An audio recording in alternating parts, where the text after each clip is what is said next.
In this video of computer science class 12 binary file handling हम एक binary file handling का एक question solve करने जा रहे हैं।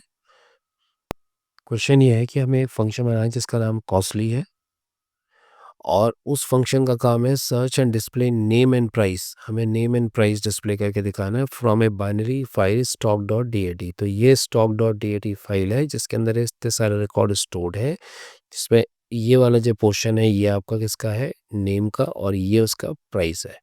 और हमें इन सबको स्टॉक डी से डिस्प्ले करके दिया उनका जिनका जो प्राइस है वो मोर देन 1000 है, और हमें इसमें से एक एक करके वो सारे रिकॉर्ड्स निकालने हैं और उनको डिस्प्ले करके आउटपुट स्क्रीन में डिस्प्ले करके दिखाना है। तो सबसे पहली चीज़ है कि हमें इनको रीड करना होगा, किसमें से, बाइनरी फाइल के अंदर से इसको रीड करके लाना होगा और उनको भी चेक करवाना है। अब सबसे पहली चीज़ आती है कि हम इसको stock dot D A T जो बाइनरी फाइल से कैसे वर्क करते हैं, किस हिसाब से। तो हमें सबसे पहली चीज़ जो लिखनी पड़ती है वो है इम्पोर्ट पिकल। पिकल एक मॉड्यूल है जिसके थ्रू हम बाइनरी फाइल को रीड और राइट करते हैं। तो इसके अंदर दो फंक्शन होते हैं, एक आपका डंप है और एक आपका लोड है। डंप का काम होता है रिकॉर्ड को इंसर्ट करना किसके अंदर, बाइनरी फाइल के अंदर, और लोड का काम होता है सारे रिकॉर्ड्स को रीड करके लाना। अब डंप पे हमने देखो मैंने लिख भी दिया कि insert the record in a binary file, और इसका काम होता है read the record from the binary file. तो हमारा जो पूरा कोड है वो रीडिंग का है, तो हमें लोड फंक्शन का यूज़ करता है। तो नेक्स्ट उसमें बताऊंगा कि लोड को कैसे यूज़ करते हैं। अब सबसे पहले देखो हम क्या कर रहे हैं, मैं सिंपल सा एक कोड लिख रहा हूँ कि कैसे इसमें से हम एक एक करके रीड करते हैं रिकॉर्ड को, लोड कैसे काम करता है पड़ता। तो सबसे पहली लाइन तो हमने वही लिख दी, इम्पोर्ट पिकल एज पी। बस मैंने इसमें क्या करा, एज पी कर दिया। क्यों करा है, क्योंकि मैं हर समय नहीं चाहता कि मैं पिकल की स्पेलिंग को लिखता रहूँ, तो मैं इसका शॉर्ट फॉर्म बना दिया पी। अब ये पूरे कोड के अंदर में ये पी नाम से डिनोट करेगा, तो ये सारे का सारा वैसे ही काम करेगा जैसे पिकल मॉड्यूल काम करता है। उसका बस नाम जो है हमने उसको शॉर्ट फॉर्म कर दिया है। अब सबसे पहले देखो मैंने क्या करा, F equals to open bracket करके stock dot D T R B करा। तो आर बी का मतलब होता है रीड बाइनरी मेथड, तो इसको रीड बाइनरी मेथड में ओपन करूंगा। इसके बाद मैं इसमें से रिकॉर्ड को रीड करूंगा। तो मैंने कहा rec equals to P dot load bracket के अंदर एफ, जो आपका क्या है फाइल ऑब्जेक्ट है, मैंने यहाँ पास किया। तो ये पी डॉट लोड जो है ये क्या करेगा, सारे रिकॉर्ड को नहीं रीड करेगा, इसमें से एक रिकॉर्ड को रीड करेगा जो पहला रिकॉर्ड है, और उसको रैक को देगा किस फॉर्म में, लिस्ट फॉर्म में दे देगा। तो जब मैं इसको प्रिंट कराऊंगा रैक को, तो ये मदरबोर्ड कॉमा 3200 करके मेरे को डिस्प्ले करके दिखाएगा। अब मुझे अगर नेक्स्ट रिकॉर्ड को करना है तो मैंने दोबारा फिर से rec equals to P dot load करके एफ पास करूंगा, तो इसके बाद वाला जो रिकॉर्ड है उसको लेके आएगा। और जब मैं प्रिंट रैक करूंगा तो वो उसको डिस्प्ले करके देगा। ऐसे ही मैं अगर थर्ड टाइम इसको लिखूंगा तो ये पेन ड्राइव जो 250 है उसको लेके आएगा, उसको डिस्प्ले मैं ये अब इससे मैच नहीं कर रहा 1000 से, अभी मैं सिर्फ बता रहा हूँ कि पी डॉट लोड कैसे काम करता है। तो इसका मतलब ये नहीं कि हमें अगर 15 रिकॉर्ड है 15 टाइप पी डॉट लोड लिखना है, नहीं, हम एक ही बार लिखेंगे, हम उसको लूप के अंदर डाल देंगे। अब वो कैसे होगा वो नेक्स्ट में बताऊंगा कि कैसे हम इसको यूज़ करेंगे। अब आते हैं हम मेन प्रोग्राम में। तो सबसे पहले हम क्या करेंगे, हमने इंपोर्ट पिक्चर एज भी जैसे पहले किया था वैसे लिखा। इसके बाद हमने डेफ कॉस्टली नाम का जो फंक्शन है उसको बना के टू ब्रैकेट करके कोलन करा है। अब हम इस फंक्शन के अंदर हमें कोड करना है, तो मैंने देखो क्या करा है, ये लाइन खींच दी, जिससे इसका मतलब इंडेंटेशन। आपको पता होना चाहिए कि पाइथन जो है वो इंडेंटेशन बेस्ड होती है। तो जो डेफ कॉस्टली करा है इसके अंदर हमने लिखना है। तो हमने थोड़ा सा अंदर जाएंगे, मैंने एक लाइन खींची कि इसके बाद आप अपने कोड को स्टार्ट करेंगे, तो वो किसका पार्ट हो जाएगा, इस कॉस्टली का पार्ट होगा। तो हमारी जो लाइन है वो है F equals to open bracket stock dot D A T R B. तो मैंने उसे रीड बाइनरी फॉर्म में ओपन कर दिया। नेक्स्ट लाइन में हम क्या करेंगे, हम यहाँ पर एक वाइल ट्रू लिखेंगे।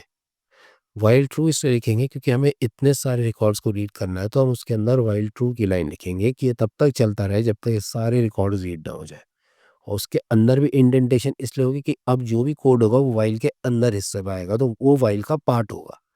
यहाँ पर हम लाइन क्या लिखेंगे, rec equals to P dot load F. अब ये क्या करेगा, जब ये राउंड एंड राउंड घूमता जाएगा, ट्रू चलता रहेगा, पी डॉट लोड इसमें से एक एक एक करके रिकॉर्ड्स को लाता रहेगा और रैक को देता रहेगा।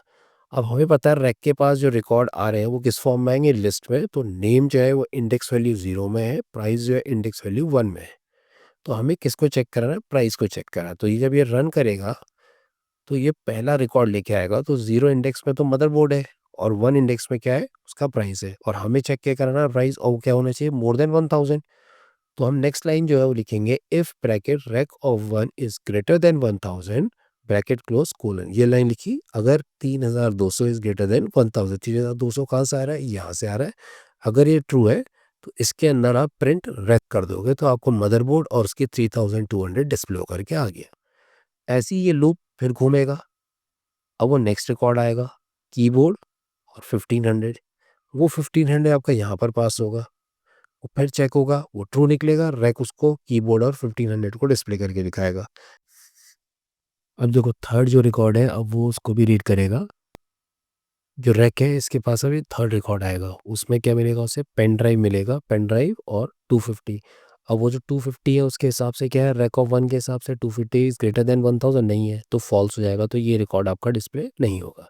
इसके बाद क्या करेगा, वो नेक्स्ट रिकॉर्ड पे जाएगा, वो नेक्स्ट रिकॉर्ड आपका क्या होगा, स्पीकर और 1550। अब इसमें जो वैल्यू है वो क्या है, वो ग्रेटर है, तो इसलिए ट्रू होगा, तो स्पीकर और 1550 आपका डिस्प्ले हो जाएगा। ऐसे ही वो फिर नेक्स्ट रिकॉर्ड पे जाएगा मॉनिटर में, इसमें भी वो 5000 है, वो ट्रू रहेगा, उसको डिस्प्ले कराएगा। फिर वो प्रिंटर में जाएगा, वो प्रिंटर के रिकॉर्ड को लेगा, फिर उसको भी दिखाएगा, उसको भी डिस्प्ले करा देगा। फिर नेक्स्ट में वो आपका प्रिंटर के बाद, ये प्रिंटर आपका डिस्प्ले जाएगा, वो नीचे रिफिल में जाएगा। अब उसमें 450 है तो वो नहीं होगा, माउस में जाएगा, वहाँ 250 है, वो फॉल्स होगा। अब जब ये क्या होगा, ये वाइल ट्रू जो लिखा है ना, अब ये क्या प्रॉब्लम करेगा कि ये इसके बाद भी चलेगा।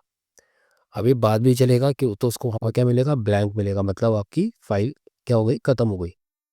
तो ये क्या करेगा, ये आपको EOFER वाला ये एरर दिखाएगा, रैन आउट ऑफ इनपुट करके मैसेज आएगा। इसका मतलब है कि आपके रिकॉर्ड एंड ऑफ फाइल हो गई। वो आपको एक एरर इस आउटपुट के बाद लास्ट लाइन में ये एरर भी आपका डिस्प्ले होकर के आ जाएगा। लेकिन जो हमें आउटपुट दिखाना है उस पर हमें जितने रिकॉर्ड्स आपके डिस्प्ले, बस ये रिकॉर्ड दिखाने, हमें ये जो एरर आ रहा है ये लास्ट लाइन में एरर नहीं आना चाहिए। तो इसको रोकने के लिए हमें क्या करना पड़ेगा, हम जो ये एरर आ रहा है, हम इस एरर को रोकने के लिए इसी कोड को, पूरा कोड या देखो पूरा का पूरा कोड मैंने वैसी का वैसे लिख दिया, मैंने सारे एरो बना दिए, बस मैंने दो इसमें येलो देखो आपकी डॉटेड लाइन ये दो बना रखी है, ये दो फिलअप्स बना रखे। हमें करना क्या है, हमें जो वाइल ट्रू है इससे पहले, क्योंकि अब हमारे सारे रिकॉर्ड तो वाइल ट्रू से रीड हो रहे हैं, लेकिन हमारे को लास्ट में एक एक्सेप्शन आ जा रहा है, उस वो जो एरर आ रहा है, हम उस एरर को हमने क्या करना है, उसको इरेज करना, मतलब हटाना है उसे। वो एरर शो नहीं होना चाहिए, बस हमारा आउटपुट आना चाहिए। तो हम क्या करेंगे, वाइल ट्रू से पहले यहाँ पर आप क्या करोगे, ये जो एरर है इसको हटाने के लिए यहाँ पर आप इस जगह में, ये वाली जगह और ये नीचे जो जगह दी है इस जगह में आप ये लिख दोगे लाइन ट्राई कोलन और नीचे एक्सेप्ट EOFERR। अब देखो वही एरर जो शो हो रहा है, मैंने उसी एरर को यहाँ पर एक्सेप्ट के आगे लिख दिया, और उसके अंदर पास, पास का मतलब क्या है कि वो क्या करेगा, एरर तो आएगा और वो ट्राई क्या करेगा, वो आपका एक्सेप्ट के एक्सेप्ट से यहाँ पहुँच जाएगा, और वो यहाँ पर उस एरर को पास कर देगा। पास का मतलब डिस्प्ले नहीं होगा। तो अभी रन करके दिखाऊंगा कोड में, अब ये आईडी में इसको रन करके दिखाऊंगा, तब तुम्हें समझ में आएगा इसे कैसे। लास्ट लाइन आपको पता ही है, एफ डॉट क्लोज लिखोगे तो आपकी फाइल जो है यहाँ पर क्लोज हो जाएगी। अब हम चलते हैं, इसको एग्जीक्यूट करके दिखाता हूँ ये कैसे रन करेगा। देखो अब मैंने यहाँ पर क्या कर रखा है, मैंने वाला कोड लिखा है जहाँ पर कहीं भी ट्राई और एक्सेप्ट नहीं लिखा हुआ है। तो देखो जब मैं इसे रन करूँगा तो देखो पहले क्या आएगा, मैंने इस कोड को रन करा, अब ये देखो ये लाइन आ गई। इसने यहाँ पर देखो सारे रिकॉर्ड मेरे डिस्प्ले करके दिखाए, लेकिन आखिरी लाइन में इसने देखो EOFERR ran out of input करके दिखा दिया। ये वो एरर है जो आ रहा है, हमें इस एरर को यहाँ पर हमने क्या करना है, रोकना है। तो इसे रोकने के लिए हमें क्या करना पड़ेगा, हमें ट्राई का यूज़ करना पड़ेगा, ट्राई एक्सेप्ट का, जो इस एरर को लेकर, तो हम EOFERR इसी एरर को उसमें एक्सेप्ट में लिख देंगे, जिससे वो इसी को कैच करेगा और हमारे को क्या कर देगा, पास कर देगा।